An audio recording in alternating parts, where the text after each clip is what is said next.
Shalom teman-teman, kita bersyukur kita boleh bertemu kembali di dalam PA Online GKA Immanuel Malang. Dan hari ini kita akan bersama-sama membahas dari Kisah Para Rasul pasal yang ke-11 ayat 1 sampai ayat yang ke-18, yang masih merupakan satu rangkaian dengan Kisah Para Rasul pasal 10, yaitu tentang Petrus dan Kornelius.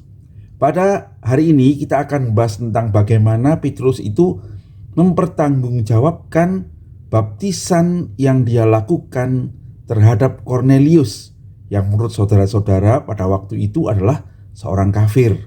Ya, mari saya akan membacakannya untuk saudara sekalian. Petrus mempertanggungjawabkan baptisan Kornelius di Yerusalem. Rasul-rasul dan saudara-saudara di Yudea mendengar bahwa bangsa-bangsa lain juga menerima firman Allah. Ketika Petrus tiba di Yerusalem, orang-orang dari golongan yang bersunat berselisih pendapat dengan dia. Kata mereka, "Engkau telah masuk ke rumah orang-orang yang tidak bersunat dan makan bersama-sama dengan mereka." Tetapi Petrus menjelaskan segala sesuatu berturut-turut. Katanya, "Aku sedang berdoa di kota Yope. Tiba-tiba rohku diliputi kuasa ilahi, dan aku melihat suatu penglihatan. Suatu benda berbentuk kain lebar yang bergantung pada keempat sudutnya diturunkan dari langit sampai di depanku. Aku menatapnya, dan di dalamnya aku lihat segala jenis binatang berkaki empat, dan binatang liar, dan binatang menjalar, dan burung-burung. Lalu aku mendengar suara berkata kepadaku, 'Bangunlah, hai Petrus, sembelihlah dan makanlah.' Tetapi aku berkata, 'Tidak Tuhan, tidak, sebab belum pernah sesuatu yang haram dan yang tidak tahir masuk ke dalam mulutku.' Akan tetapi untuk kedua kalinya suara dari sorga berkata kepadaku, 'Apa yang dinyatakan halal oleh Allah, tidak boleh engkau nyatakan haram.' Hal itu terjadi sampai 3 kali. Lalu semuanya ditarik kembali ke langit. Dan seketika itu juga 3 orang berdiri di depan rumah di mana kami menumpang. Mereka diutus kepadaku dari Kaisarea. Lalu kata Roh kepadaku, 'Pergi bersama mereka dengan tidak bimbang.' Dan 6 saudara ini menyertai aku. Kami masuk ke dalam rumah orang itu, dan ia menceritakan kepada kami bagaimana ia melihat seorang malaikat berdiri di dalam rumahnya dan berkata kepadanya, 'Suruhlah orang ke Yope untuk menjemput Simon yang disebut Petrus. Ia akan menyampaikan suatu berita kepada kamu yang akan mendatangkan keselamatan bagimu dan bagi seluruh isi rumahmu.' Dan ketika aku mulai berbicara, turunlah Roh Kudus ke atas mereka, sama seperti dahulu ke atas kita. Maka teringatlah aku akan perkataan Tuhan. Yohanes membaptis dengan air, tetapi kamu akan dibaptis dengan Roh Kudus. Jadi, jika Allah memberikan karunia-Nya kepada mereka sama seperti kepada kita pada waktu kita mulai percaya kepada Yesus Kristus, bagaimanakah mungkin aku mencegah dia?" Ketika mereka mendengar hal itu, mereka menjadi tenang, lalu memuliakan Allah. Katanya, "Jadi kepada bangsa-bangsa lain juga Allah mengaruniakan pertobatan yang memimpin kepada hidup." Berbahagialah kita yang membaca firman Tuhan, menyimpan dalam hati kita, merenungkannya, dan berjalan di dalam tuntunan kebenarannya. Mari kita berdoa sebelum kita membahas bersama-sama kebenaran ini. Tuhan, terima kasih kami boleh bertemu kembali untuk belajar firman-Mu. Hari ini kami diajar bagaimana kami harus mempertanggungjawabkan pelayanan-pelayanan yang kami lakukan ketika orang mempertanyakan kami. Tuhan, tuntunlah kami dengan kuasa Roh-Mu, supaya dalam tuntunan Roh-Mu lah kami boleh mengenali kebenaran, dan tuntunlah kami untuk melakukan kebenaran itu dalam hidup kami. Terpujilah nama-Mu ya Tuhan. Demi Yesus Kristus, Tuhan dan Juru Selamat kami yang hidup, kami berdoa dan mengucap syukur. Amin. Nah, saudara-saudara sekalian, pada bagian firman Tuhan yang kita baca ini, kita beralih dari Kaisaria, dari rumah Kornelius itu ke Yerusalem. Ya, saudara-saudara, nampaknya berita tentang pembaptisan Kornelius dan bagaimana mereka itu bertobat itu sampai lebih cepat kepada jemaat di Yerusalem dibandingkan Petrus yang sesungguhnya juga pulang ke Yerusalem. Sehingga katanya ketika Petrus sampai ke Yerusalem, orang-orang di Yerusalem sudah mendengar tentang baptisan Kornelius itu. Dan mereka menerimanya sebagai baptisan dari orang-orang yang tidak bersunat, ya. Dan itu menimbulkan reaksi yang nampaknya negatif, ya. Berita firman Tuhan kepada bangsa-bangsa lain itu ditangkap oleh orang-orang saudara-saudara yang di Yerusalem namanya dengan negatif, ya. Sehingga di ayat 2 dikatakan ketika Petrus tiba, orang-orang dari golongan yang bersunat, yaitu orang-orang Yahudi tentunya ya, yang sudah menjadi percaya, itu berselisih pendapat atau mengkritik dia, ya. Kata mereka, engkau sudah masuk ke rumah orang yang tidak bersunat dan makan bersama-sama dengan mereka. Ya, dia menerima kritik. Nah, yang dipersoalkan adalah kamu masuk ke rumah orang yang kafir, yang tidak bersunat, bukan orang Yahudi. Dan kamu makan bersama-sama mereka. Kamu menyamakan dirimu dengan mereka. Nah, perhatikan saudara-saudara bahwa sekalipun sudah menjadi orang-orang Kristen, saudara-saudara ini karena adat istiadat masih membeda-bedakan. Saudara-saudara itu tidak asing bukan bagi kita ya. Kita pun bisa begitu. Sekalipun kita sudah menjadi orang Kristen, sudah menjadi sama-sama anak Tuhan, kadang-kadang masih ada hal-hal yang membuat kita itu merasa berbeda dengan orang lain. Nah, Petrus mengalami keadaan itu ya, dan dia dikritik. Nah, tetapi yang menarik saudara-saudara, dan ini yang mungkin akan kita pelajari bersama pada PA kali ini ya, bagaimana Petrus menanggapi kritikan itu. Dan menarik ya, Lukas itu mencatat seluruh argumentasi Petrus itu yang sesungguhnya menceritakan kembali apa yang terjadi di pasal 10 ya, tentang pertemuan Petrus dan Kornelius dan bagaimana Kornelius itu menerima karunia Roh Kudus. Nah, saudara-saudara, dikatakan bahwa Petrus itu ketika mendengar berita itu di ayat 4 ya, tetapi Petrus menjelaskan segala sesuatu berturut-turut katanya.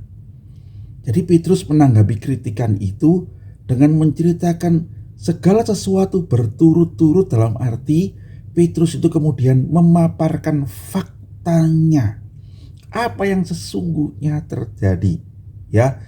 Dia tidak tahu apa yang didengar oleh orang-orang Yahudi di Yerusalem yang mengkritik dia itu, dan dia tidak berspekulasi.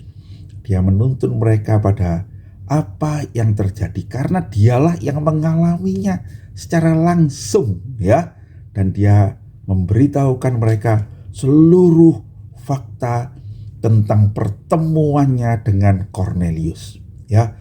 Bagaimana malaikat Tuhan berbicara kepada dia, bagaimana malaikat Tuhan berbicara pada Kornelius, bagaimana Roh Tuhan itu menuntun dia untuk pergi ke rumah Kornelius, memberitakan Injil dan melihat pertobatan dan kuasa Roh Kudus diturunkan atas mereka ya. Dan kalau Lukas mencatat ini semua dengan lengkap, saya pikir Lukas itu melihat pentingnya hal ini, saudara-saudara ya, sehingga dia tidak mengatakan Petrus itu menceritakan semuanya selesai, tapi dia menceritakan semua argumentasinya itu ya. Jadi menurut Lukas ini penting untuk siapa? Untuk pembaca kitab yang ditulisnya ini ya, untuk kita sekalian ya, mengingatkan kembali bagaimana Tuhan itu bekerja di tengah-tengah orang bukan Yahudi. Ya. Nah, kemudian di ayat yang ke-12, saudara-saudara, Petrus itu mengatakan, ada 6 saudara yang saya ajak untuk pergi ke rumah Kornelius itu. Dan mereka menyaksikan semua yang terjadi kemudian di rumah Kornelius. Dan kemudian dia mengatakan begini, dan ketika aku mulai berbicara, memberitakan Injil kepada Kornelius dan orang di rumahnya itu, maka turunlah Roh Kudus ke atas mereka, sama seperti dahulu ke atas kita. Nah, saudara-saudara, Petrus itu memberitahukan pada orang-orang yang mengkritiknya, ini semua terjadi pada kita juga, saudara-saudara. Dengan kata lain, Petrus itu mengajak melihat bahwa kamu dan aku adalah bagian dari pekerjaan Tuhan yang sedang terjadi sekarang ini, begitu ya. Berikutnya ia membawa mereka kepada Tuhan Yesus, ya, ayat 16. Maka teringatlah aku akan perkataan Tuhan. Ini maksudnya pasti Tuhan Yesus, ya. Yohanes membaptis dengan air, tetapi kamu akan dibaptis dengan Roh Kudus. Nah, saudara-saudara, lalu kemudian Petrus itu membawa semua peristiwa itu untuk memuliakan Allah. Jadi, katanya, jika Allah memberikan karunia pada mereka seperti pada waktu kita mulai percaya itu, yaitu karunia Roh Kudus itu, bagaimana aku bisa mencegah dia, teman-teman? Nah, saudara-saudara, lihat, Petrus tidak membela dirinya. Tetapi dia menunjukkan bahwa aku pun waktu itu barangkali juga bingung. Tetapi jelas itu Allah yang bekerja, gitu loh ya. Dan aku tidak bisa apa-apa. Kalian lihatlah itu. Tuhanlah yang memberikan karunia Roh Kudus itu. Tuhanlah yang berkarya di rumah Kornelius dan keluarganya dan sahabat-sahabatnya itu. Petrus mengatakan, saya bukan siapa-siapa. Saya tidak mungkin mencegah Tuhan. Aku hanya menyaksikan karya Allah yang luar biasa, yang mulia itu, yang mengasihi bangsa-bangsa seperti mengasihi kita. Kira-kira begitulah ya apa yang mau disampaikan itu.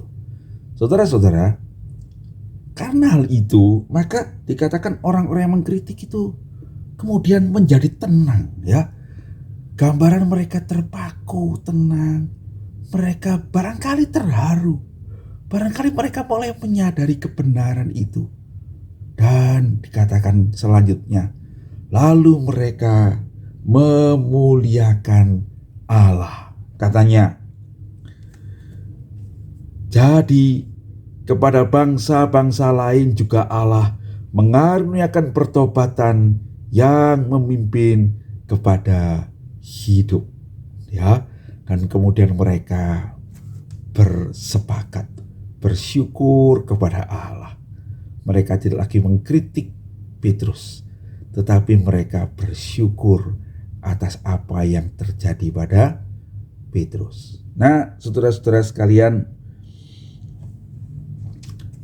apa yang bisa kita pelajari dari PA kita hari ini? Saudara-saudara, hari ini saya ingin mengajak saudara untuk memperhatikan bagaimana kita sebagai orang percaya itu menghadapi kritik. Di dalam pelayan-pelayan kita, barangkali ketika ada perubahan-perubahan yang terjadi, ketika kita menjangkau orang dengan cara-cara yang tidak biasanya, barangkali ada orang-orang yang merasa tidak nyaman. Nah, saudara-saudara, tapi yang indah adalah bagaimana Petrus menghadapi semuanya itu, ya. Mari kita memperhatikan beberapa hal yang menurut saya adalah cara yang baik kalau kita menghadapi kritik terhadap pelayanan-pelayanan yang kita lakukan ketika kita menjangkau orang-orang untuk dimenangkan bagi Tuhan, ya. Yang pertama, mari kita menghadapi kritik itu dengan hati yang jernih, ya. Jangan terbawa emosi, tapi biarlah kita dengan hati yang tulus memperhatikan apa yang mereka persoalkan, dan kemudian kita yang kedua adalah menjelaskan duduk persoalan yang sebenarnya, ya. Barangkali kita tidak terlalu perlu menanggapi kritikan itu, karena kritikan itu barangkali bukan persoalannya.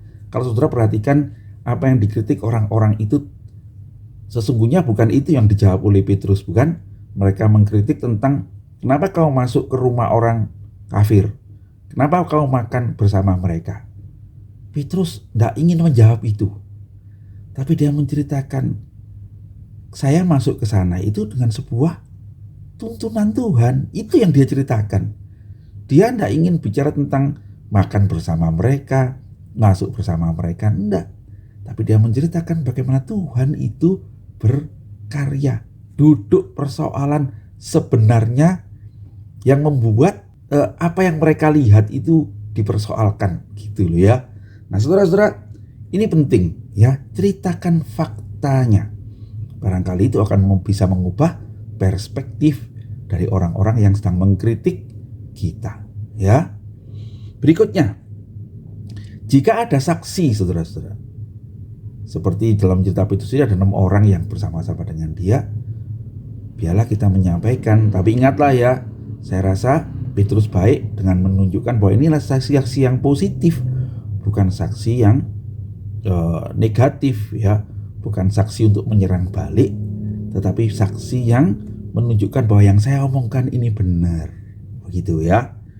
Lalu yang berikutnya, yang keempat, saudara-saudara ya, Petrus itu membawa pengkritik-pengkritik itu untuk menjadi bagian dari apa yang terjadi itu, yang baik itu, ya.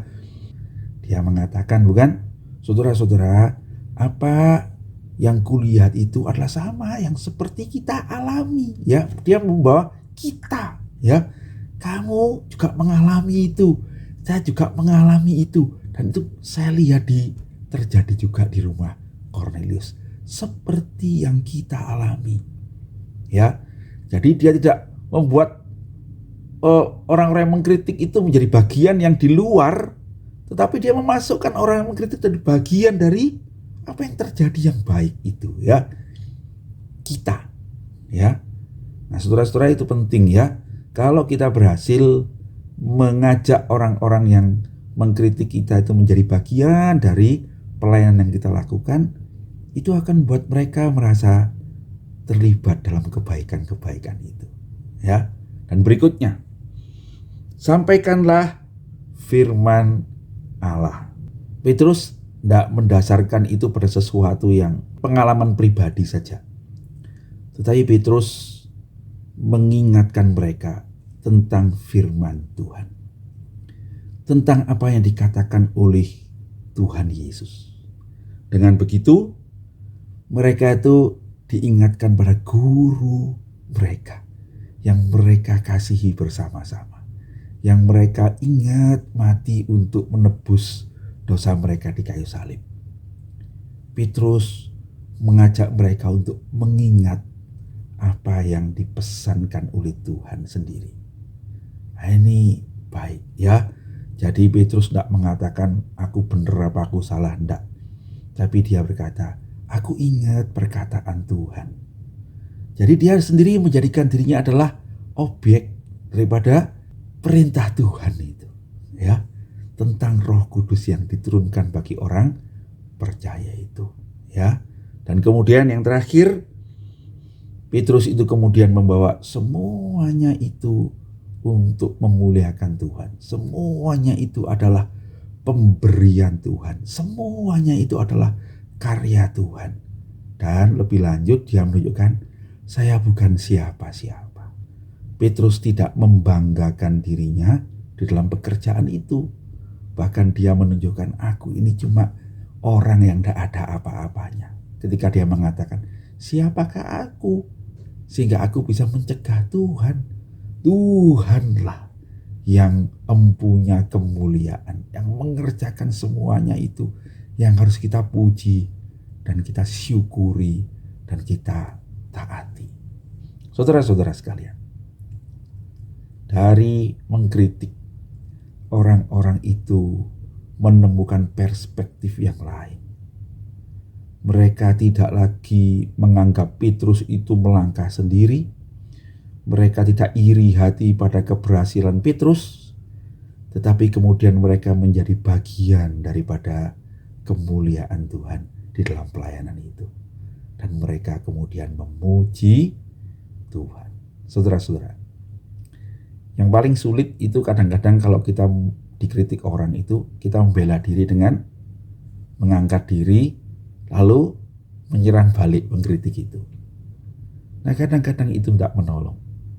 Ya, yang paling baik adalah membuat pengkritik itu atau orang-orang yang